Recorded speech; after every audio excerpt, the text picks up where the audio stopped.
इस वीडियो में मैं तुमको बताने वाला हूँ एक्यूजोन डेल ग्राम इंजेक्शन के बारे में। ये इंजेक्शन जितना फ़ायदा करता है उतना खतरनाक भी होता है, ठीक है। क्योंकि ये एक एंटीबायोटिक इंजेक्शन है। मैं आपको पूरी डिटेल से बताने वाला हूँ। देखो, ये इंजेक्शन एक्यूजोन डेल ग्राम है, यानी कि 1500 mg कल के आता है। जितना फ़ायदा करता है उतना खतरनाक भी होता है। कभी कभी इसमें पेशेंट मर भी जाता है। तो क्या करना है तुमको, उसके बारे में पूरी डिटेल से बताने वाला हूँ। इसमें देखो 1.5 ग्राम है, इसका मतलब है 1500 mg। 1500 mg में क्या लाता है, 1000 mg एक सेफ्टेरियाजोन लाता है। उसके बाद सल्बेक्टम 500 mg लगता है, जो कि एक एंटीबायोटिक इंजेक्शन है जो बैक्टीरियल इन्फेक्शन में दिया जाता है। किस तरह काम कल आ जाता है, क्या होता है, सब चीज़ बताने वाला हूँ। IV IM दोनों दिया जाता है। मैंने इसका हॉस्पिटल में बहुत ज़्यादा उपयोग करता हूँ, क्योंकि मैं एक नर्सिंग स्टाफ हूँ। इसमें किस तरह दिया जाता है पूरी जानकारी देने वाला हूँ। ये डिस्टी बॉटल आ जाता है 10 ml का। इसमें इंजेक्शन पाउडर फॉर्म में लाता है, जो कि पाउडर को इसमें मिला के दिया जाता है इस इंजेक्शन को। यहाँ पे मैं दिखाने वाला हूँ, ठीक से नहीं दिख रहा होगा, लेकिन इस पर डिब्बे पे पढ़ लेना। यहाँ पे 1000 mg सेफ्टेरियाजोन रहता है। उसके बाद 500 mg सल्बेक्टम रहता है, जो कि जटिल बैक्टीरिया यानी कि बहुत ज़्यादा इन्फेक्शन हो जाता है उस कंडीशन में इस्तेमाल किया जाता है। चलो मैं तुमको बता देता हूँ कौन कौन बीमारी में इस इंजेक्शन का इस्तेमाल किया जाता है। उसके बाद बताऊँगा किस तरह अगर देते हो तो उसके बाद पेशेंट मर भी जाता है। देखो, इस इंजेक्शन का उपयोग बैक्टीरियल से होने वाली सभी बीमारी में उपयोग किया जाता है। यानी कि अगर किसी को निमोनिया हो गया उसमें भी उपयोग किया जाता है। किसी को सर्दी खांसी बुखार है, कोई भी बुखार है, तब भी यूज़ किया जाता है। किसी को UTI इन्फेक्शन हो गया तब भी यूज़ किया जाता है। पेशाब में अगर जलन वगैरह हो रहा है तब भी यूज़ किया जाता है। अगर किसी को घाव वगैरह बहुत ज़्यादा हो गया है, नहीं ठीक हो रहा है, तब भी यूज़ किया जाता है। उसके बाद अगर किसी को लीवर वगैरह में ठीक है, लीवर वगैरह में कोई सूजन हो गया है या कोई पेशेंट का ऑपरेशन हुआ है घाव सुखाने के लिए, तब भी दिया जाता है। यानी कि सभी बीमारी में दिया जाता है, लेकिन इसका डोज अलग अलग होता है। इस इंजेक्शन का 18 साल से ऊपर के व्यक्ति को दिन में BD यानी 2 टाइम चला सकते हो।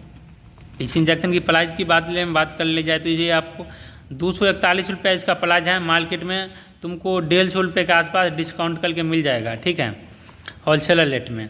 इसकी साइड इफ़ेक्ट के बारे में मैं आपको बताने वाला हूँ। देखो, इसका साइड इफ़ेक्ट क्या सब होता है। इसका साइड इफ़ेक्ट अगर किसी पेशेंट को रिएक्शन कर जाता है, बिना जांच किए तुम दे देते हो वैसे ही, तो उस पेशेंट की जान तुरंत चल जाएगा। 10 से 15 मिनट में पेशेंट की जान चल जाएगा, जान चला जाएगा, पेशेंट ख़त्म हो जाएगा। मैंने हॉस्पिटल में दिया हूँ तो मुझे अनुभव है, इसलिए मैं बता रहा हूँ तुमको। इस इंजेक्शन को क्या करना है, तुमको किस तरह दिया जाता है। सबक्यूटेनियस थोड़ा AST जांच होता है वो कर सकते हो, नहीं तो मैं तुमको आसान बताने वाला हूँ विधि। इस इंजेक्शन को दोनों को मिला लेना है, मिक्स कर लेना है। उसके बाद इसमें से 10 ml में मिक्स कर लेना है। उसमें से 1 ml इंजेक्शन निकालना है, ठीक है। 1 ml पेशेंट को IV देना है। 1 ml इंजेक्शन देकर उसको 10 से 15 मिनट तक छोड़ देना है, ठीक है।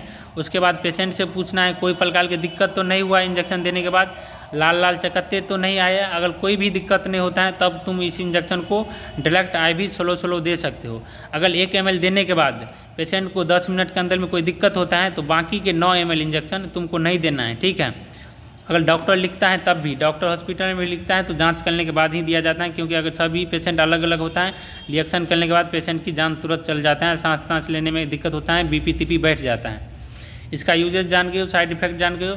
साइड इफ़ेक्ट में क्या होता है, ओवरडोज से पेशेंट की उल्टी वगैरह ये सब हो जाता है, लेकिन ज़्यादा इसका साइड इफ़ेक्ट भी नहीं होता है। कोई भी इंजेक्शन मैं तुमको बता देता हूँ, कोई भी इंजेक्शन डॉक्टर लिखता है तभी लो। मेरा वीडियो देखकर कोई भी इंजेक्शन नहीं मत लो, मैं एजुकेशन पर्पज़ के लिए बना रहा हूँ, ठीक है। ये माइक्लोज फार्मास्यूटिकल द्वारा बनाया गया कंपनी है। माइक्लोज एक अच्छा कंपनी आता है, देख सकते हो। इस इंजेक्शन को तुम 100 ml पानी NS में मिला के दे सकते हो या 10 ml IV डायरेक्ट दे सकते हो, लेकिन स्लो देना है। जैसे कि मैंने तुमको बताया 10 ml में यानी कि 10 ml में इंजेक्शन मिला लेना है। उसके बाद 1 ml उसमें से लेकर पेशेंट को IV देना है, यानी कि नस में देना है। 1 ml देने के बाद 10 मिनट वेट करना है, इंतजार करना है। 10 मिनट के अंदर पेशेंट को कुछ भी दिक्कत नहीं होता है तो बाकी के 9 ml तुम दे सकते हो। अगर 1 ml देने के बाद पेशेंट को कोई भी दिक्कत होता है तो तुमको बाकी के 9 ml इंजेक्शन नहीं देना है, ठीक है। और ज़्यादातर इसका इंजेक्शन का उपयोग मैं तुमको बता देता हूँ, बुखार, टाइफाइड बुखार में ज़्यादातर दिया जाता है। बैक्टीरियल इन्फेक्शन छोड़ने वाली सभी बीमारी में दिया जाता है इस इंजेक्शन का इस्तेमाल। अगर तुमको ये वीडियो पसंद आई हो तो वीडियो को लाइक कर देना। अगर कोई भी प्रॉब्लम होगा तो पूछ सकते हो कमेंट में, ठीक है। और भी इस तरह के इंजेक्शन के वीडियो देखना चाहते हो तो इस चैनल को सब्सक्राइब कर लेना।